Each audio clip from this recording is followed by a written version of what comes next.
गाज्रि परिस्थिति लाबोनो बुख्रेब बुख्राब सिगि सग' खालामनानै गावसोर देरहानो बिटिसिखौ कब्जा खालामनो थाखाय माखासे राजनिति दला इतिमध्ये सुरु खालामबाय आरो बेखौ जुदि जोङो लाइ होयो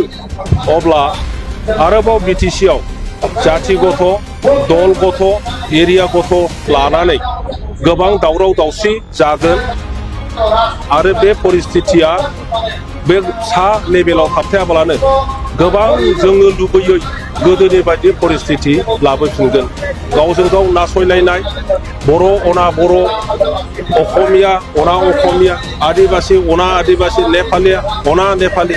बेबायदि जुदि परिस्थिति फैनो लायो अब्ला जोंनि बिटिसि बासिनि जौगानायनि जि जोंनि सिन्ताधारा जोंनि गथ' गथायनो जि मोजां शिक्षा होनायनि सिन्ताधारा ओनसोलाव लामा सामानिफ्राय लानानै दालां बान्दो जोंनि कृषकफोरखौ जोंनि जिब' बिनानावखौ मोजां माने सहाय होनायनि खामानि मावनायनि बे सिमाङा बे गासिबो फैला जाजोबो जों जेबो मावनो हानाय नङा गतिके बेबायदि सक्तिखौ बिटिसिआव जोङो जायगा होनो हाया ओंखायनो बिटिसि बाखिया बयबो दिनैनि बे परिस्थितिखौ बुजिखादो जे इलेक्शननि बारहावाया दासो फैजेनदों बे समावनो बुख्रेब बुख्राब इउपिपिएलनि मावथिफोरखौ सिखाजों दानबाय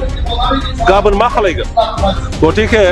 बिटिसिनि रायजो राजा नोंथांमोनखौ खावलायो बे परिस्थितिखौ बयबो बुजिदो ओंखायनो ज' जादो बेबायदि उपशक्तिनि बिटिसि एगेन्स्ट सक्तिनि एगेन्स्ट जोङो गसंनांगोन।